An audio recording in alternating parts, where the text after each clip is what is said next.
بسم اللہ الرحمن الرحیم. السلام علیکم. میں ہوں نصرت حارث اور آپ دیکھ رہے ہیں قوم کی آواز. ایک بڑی عجیب سی بات ہے کہ 19 سال بعد 2017 میں پاکستان میں مردم شماری ہوتی ہے، اور مردم شماری کے بعد عوام تو شاید بھول گئی، کچھ حلقوں سے کوئی تھوڑی بہت آواز آئی. اس کے بعد 2018 گزر گیا، 2019 گزر گیا، اور بالآخر 2020 میں ہمارے پاس 2017 میں کی جانے والی مردم شماری کہ کتنے لوگ اس ملک کے باسی ہیں، ان شہروں میں، ان گاؤں میں، ان دیہاتوں میں کتنے لوگ رہتے ہیں، اس کا رزلٹ ہمارے پاس 3 سال بعد قلم بند ہو رہا ہے. اس میں بہت ساری چیزیں، اس میں بہت سارے سوالات ہیں، کیونکہ قوم کے ذہن میں بھی، ایک لے مین کے ذہن میں بھی یہ بات آتی ہے کہ 3 دن میں ہماری تو آبادی میں اضافہ ہو جاتا ہے، تبدیلی آ جاتی ہے، تو 3 سال میں کیا کیا بدل گیا، اور اس مردم شماری کے رزلٹس پہ اتنا زیادہ شور کیوں ہے؟ کیا وجہ ہے؟ کیا بات ہے؟ کیا نقصان ہے جو قوم کا اس میں ہونے جا رہا ہے؟ ہمارے ساتھ موجود ہیں حافظ نعیم صاحب، جماعت اسلامی سے ان کا تعلق ہے، آپ سب بخوبی ان کو جانتے ہیں، آپ کو خوش آمدید کہتے ہیں. السلام علیکم. وعلیکم السلام. حافظ نعیم صاحب، بہت ساری جو میں نے تمہید باندھی ظاہر ہے یہ مردم شماری کے حوالے سے ہے، اور جو تکلیف ہم سب کو لاحق ہے یا آپ کو لاحق ہے، آپ کی جماعت بھی ہے اور پارٹیز بھی ہیں جو اس پہ مذمت کر رہی ہیں، آخر اتنا شور کیوں ہے؟ دیکھیں، سیدھی بات ہے، بنیادی بات ہے، ہم جتنے ہیں میں اتنا کاؤنٹ کروں. اگر آپ وہ نہیں کریں گے تو اس کے نتیجے میں غصہ تو آئے گا، بات تو کرنی پڑے گی. ہماری آبادی 1,49,00,000 یہ بتاتے ہیں کہ 2017 میں تھی، جبکہ آپ جتنے پیرامیٹرز آپ دیکھ لیجئے. یہ کراچی کی بات کر رہے ہیں آپ؟ کراچی کی. ٹھیک ہے. اور جتنی آپ ڈاکٹر مہتاب کریم صاحب ہیں، ظاہر معروف آدمی ہیں، زبردست طریقے سے وہ آبادی کے حوالے سے دنیا میں جانے جاتے ہیں. ڈاکٹر عارف حسن آرکیٹیکٹ ہیں، کراچی کے اوپر وہ اتھارٹی مانے جاتے ہیں. امریکن ادارے ہیں بہت سارے جو اس پر کام کر رہے ہیں. ہمارے ماسٹر پلان ہیں، وہ بتاتے ہیں ہمیں کہ ہماری آبادی کسی صورت میں بھی، یعنی اس وقت بھی 2.5 کروڑ سے کم نہیں تھی 2017 میں، اور اب 3 کروڑ سے کم نہیں ہو سکتی کسی بھی صورت میں. اس میں غالباً ورلڈ بینک نے بھی کہا ہے، ورلڈ بینک نے بھی یہ بات کہی ہے. ٹھیک ہے نا.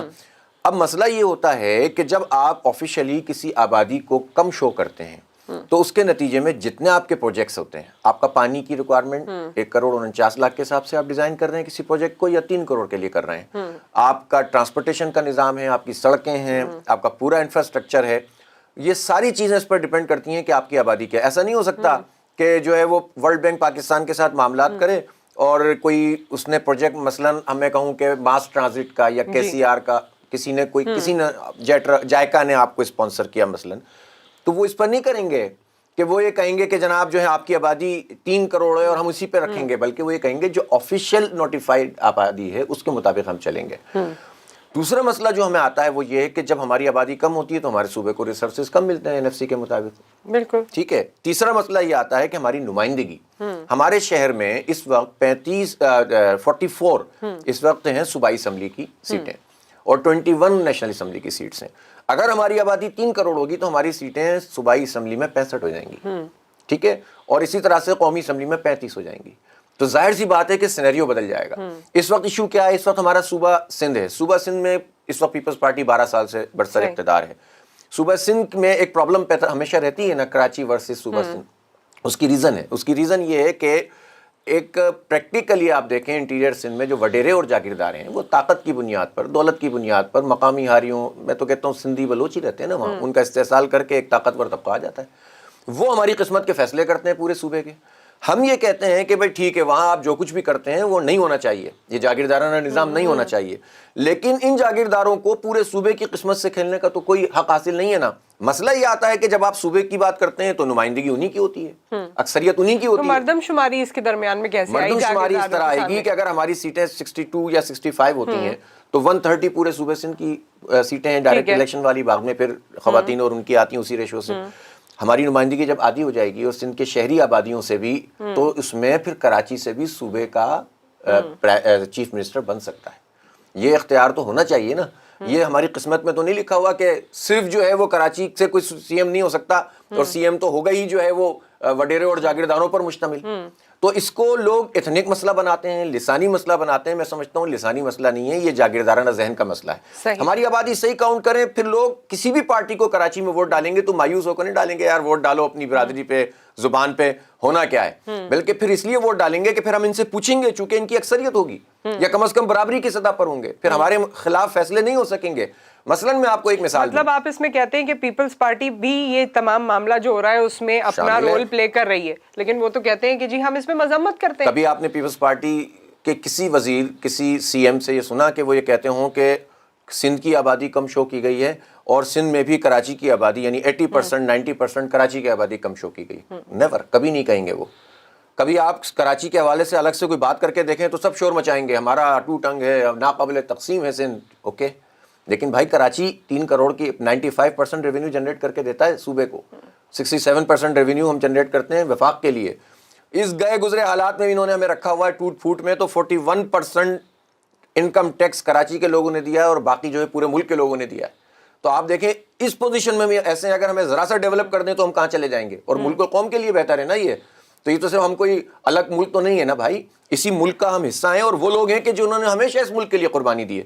تو اس لیے ہم یہ سمجھتے ہیں کہ یہ نمائندگی کا مسئلہ ہے، یہ مالیات کا مسئلہ ہے. پیپلز پارٹی کا ایشو یہ ہے کہ اگر واقعتاً صحیح آبادی کاؤنٹ ہو گئی تو اس میں جو ودن صوبہ جو ہے نا آبادی کا ایک ایسا تناسب پیدا ہوگا جس سے پیپلز پارٹی خطرہ محسوس کرتی ہے. اسی لیے وہ اس وقت شور مچاتے ہیں، یہ بڑی امپورٹنٹ بات ہے. پیپلز پارٹی اس وقت شور مچاتی ہے جب اسے بلدیاتی انتخاب ڈیلے کرنا ہوتا ہے، ورنہ نہیں مچائیں گے وہ شور. مگر اس میں ایک بات بتائیے حافظ نعیم صاحب، اتنے عرصے بعد شور تو سب نے مل کے ابھی مچایا ہے. 2018 میں چلیں تھوڑی بہت بات ہوئی اور ختم ہو گئی. آپ ہیں یا دوسری جماعتیں ہیں، انہوں نے 2019 میں کیوں نہیں شور مچایا؟ پہلے کیوں نہیں اس بات پہ زور ڈالا؟ آج ہی کیوں جب رزلٹ آیا؟ نہیں، شروع سے بات کی ہم نے. اور میں آپ کو بتانا چاہتے ہیں ابھی ہم تو کراچی کی جو پوری ڈرائیو ہے یہ تو بہت عرصے سے چلا رہے ہیں نا. یہ مسئلہ تو ایم کیو ایم تو ابھی روٹنے مننے کا عمل میں ہے، وہ 2-4 دن میں دوبارہ سے حکومت کو جوائن کر لیں گے جس طرح ماضی میں بھی کرتے تھے. ان کا مسئلہ تو کچھ اور ہے. ہمارا مسئلہ، ہم تو پورے مردم شماری، آپ نے دیکھا تھا 2-3 مہینے پہلے کی بات بتا رہا ہوں، پورا ریفرینڈم کیا تھا ہم نے اس کے اوپر، جس میں ہم نے ملینز آف پیپل سے کراچی کے رائے لی تھی. مردم شماری، کوٹا سسٹم، ملازمتوں میں معاملہ، کے الیکٹرک، اور یہ جو تعلیم اور صحت سے متعلق ایشوز ہیں اور ٹرانسپورٹیشن، اس پر لوگوں کی رائے لی تھی. حقوق کراچی مارچ کیا تھا، آپ نے دیکھا تھا اس میں کتنی بڑی تعداد میں لوگ آئے تھے. مسلسل ہم احتجاج بھی کر رہے ہیں، ماس کانٹیکٹ بھی کر رہے ہیں، ایک پریشر ڈیولپ کرتے ہیں تاکہ یہ مسئلہ حل ہو. اس میں جو اصل کلپریٹ ہے اس کیس کے اندر وہ وفاقی حکومت ہے. 2017 میں مردم شماری ہوئی، نون لیگ کی حکومت تھی، انہوں نے اس کو ٹھیک نہیں کیا. اس کے بعد 2018 میں تو تبدیلی سرکار آ گئی نا. کراچی سے 14 قومی اسمبلی کی سیٹیں انہوں نے لی. صدر پاکستان گورنر پاکستان کا تعلق، ٹھیک ہے. اور پھر اس کے بعد وڈا صاحب عزت مآب، علی زیدی صاحب عزت مآب، یہ سارے کے سارے ماشاءاللہ یہیں سے تعلق رکھتے ہیں. اور انہوں نے سب نے مل کر اس کابینہ نے including M Q M quota system نافذ کیا غیر معینہ مدت کے لیے. پہلے تو چل رہا تھا 10-10 سال کے لیے چلتا تھا، انہوں نے غیر معینہ مدت کے لیے انہوں نے اور ایم کیو ایم نے مل کر کے، اس پر ایم کیو ایم تو بات بھی نہیں کرتی، اس پہ بات نہیں کرتی، لیکن ایم کیو ایم یہ کہتی ہے مردم شماری پہ کی ہے. ان کا یہ بھی کہنا ہے جی 16 ملین ہمیں شو کیا گیا ہے جو، اور ہمارے پاس سے نادرا سے جو سی این آئی سی نکلے ہیں وہ 22 ملین ہے. یہ بات کہہ رہی ہے، وہ کہتے ہیں ہم رولنگ میں ہیں کہ نہیں ہے وہ الگ بات ہے، لیکن الگ بات ہے. آپ 2.5 سال 2.25 سال سے اس حکومت کا حصہ ہیں، آپ اس سے پچھلے کی تمام حکومتوں کا حصہ رہے ہیں. جو جب زیادتی ہوئی ہے، یعنی چلیں یہ تو آج کی بات ہے نا، 1999 میں دیکھیں مردم شماری کی ایک ہسٹری ہے، اس میں جو ہے وہ ہمیشہ سے جب یہ ہماری مردم شماری کاؤنٹ ہوتی ہے تو کم ہی کاؤنٹ کی جا رہی ہے. 98 میں بھی ٹھیک نہیں ہوا تھا، تو 98 میں تو یہ حکومت کا حصہ تھے نا، نواز شریف کی حکومت میں شامل تھے. کوٹا سسٹم جب 20 سال کے لیے نواز شریف کی حکومت میں بڑھایا تھا تب بھی اس کے ساتھ تھے. جب کراچی کی ٹرانسپورٹیشن کارپوریشن ختم ہوئی تھی تو ان کا وزیر ٹرانسپورٹ تھا. تو ایم کیو ایم کا کیس تو چھوڑ دیجیے آپ. تو کیا اصل بات یہ ہے کہ یہ پی ٹی آئی ذمہ دار ہے. کراچی کے لیے جس کا دل دکھتا ہے کیا وہ صرف جماعت اسلامی ہے، اس کے علاوہ کسی کا دل نہیں دکھتا؟ پبلک کو خود دیکھنا پڑے گا، پبلک کو دیکھنا پڑے گا نا کہ جن کے لیے لوگ بیمار ہوئے ہیں اور جن کے لیے لوگوں نے اپنے آپ کو برباد کر لیا، ہماری تعلیم ہم سے چھن گئی، ہماری تہذیب ہم سے چھن گئی، انہوں نے ہمیں دیا کیا؟ ہماری گنتی پوری نہیں کرنے دی، ہر حکومت میں شامل رہے، کوٹا سسٹم نہیں ختم کروایا، میسورین واپس نہیں آئے، 5ویں قومیت مہاجروں کی نہیں بنی. ان نعروں کی بنیاد پر 30,000 نوجوان قتل ہو گئے یہاں پر. لیکن ملا کیا ہمیں؟ ہر شہر دیکھیں پاکستان کے خراب معاشی حالات کے باوجود لاہور ڈیولپ ہوا، ملتان ڈیولپ ہوا، پنڈی اور اسلام آباد ڈیولپ ہوئے، پشاور ڈیولپ ہوا. کوئی شہر اگر تباہی کے دہانے پہ پہنچ گیا ہے تو وہ کراچی میں سب سے بڑا پرابلم مردم شماری کیونکہ نمبر ہمارے پاس کم ہے. کیا سب سے بڑا ہٹ ہے جو کراچی کی طرف آ رہا ہے؟ سب سے بڑا پرابلم کیا وہ پانی کا پرابلم ہے؟ کیا وہ جابز کا پرابلم ہے؟ کیا وہ ہمارے ریسورسز میں کون سی ایسی چیز ہے جو آپ لوگ سمجھتے ہیں کہ جی سب سے بنیادی بربادی جو کراچی والے کے ساتھ ہو رہی ہے وہ اس زمن میں ہو رہی ہے؟ سب سے بڑی ان سب چیزوں کی جو مدر پرابلم ہے وہ اونرشپ ہے. یعنی ہے کہنے کو ایک نظری سی بات ہے. یہ تو 5 سال 6 سال سے یہ گفتگو چل رہی ہے کہ اونرشپ. گھر جس کا ہوتا ہے وہ اپنے گھر کو اون کرتا ہے, اس کا کچرا بھی صاف کرتا ہے, وہ ٹوٹا پھوٹا بھی ہوگا تو اس کو صاف ستھرا رکھے گا, وہ جیسا بھی ہوگا اس کا فرنیچر ترتیب سے رکھنے کی کوشش کرے گا, وہ کسی کو گھر کے اندر داخل نہیں ہونے دے گا, وہ اس کا تحفظ کرے گا. اس کراچی میں جو حکومتی جماعتیں ہیں ان کی رسپانسبلٹی ہے, جن کو مینڈیٹ ملتا ہے. پہلے ایم کو بھرپور مینڈیٹ ملتا تھا تو 30 سال میں اس کی پرفارمنس سب کے سامنے ہے. اب پی ٹی آئی کو بھرپور مینڈیٹ ملا ہے. اس پی ٹی آئی نے اس کراچی کو آن کیا کہ نہیں کیا؟ اس کے اونرشپ کا معاملہ یہ ہے کہ گرین لائن منصوبہ جو ایک سڑک ہے 2.25 سال تقریباً نون لیگ کے زمانے میں, یہ وہ نون لیگ ہے جس نے 11 مہینے میں لاہور کا میٹرو بنایا لیکن یہاں کی گرین لائن نہیں بنائی. لیکن بہرحال جتنا کام ہو گیا تھا, وہ کہتے ہیں کہ اس میں اثر و رسوخ کیونکہ پاکستان پیپلز پارٹی کا تھا تو اس وجہ سے وہ گرین لائن کو پوری طرح کمپلیٹ نہیں کر پائے. یہ غلط بات ہے. جو پیپلز پارٹی کی غلطیاں ہیں وہ ہم آپ کو بتاتے ہیں, لیکن اس کیس میں یہ وفاق کا پروجیکٹ ہے اور اس میں فنڈنگ بھی وفاق کی ہے, اس کی نگرانی بھی وفاق کی ہے. اس میں جو ہے Karachi development Sindh development company کے نام سے وفاق کی کمپنی ہے, کیبنٹ ڈویژن کے تحت یہ ہے. پہلے گورنر اس پروجیکٹ کو دیکھ رہے تھے, اب اسد عمر اس پروجیکٹ کو دیکھ رہے ہیں.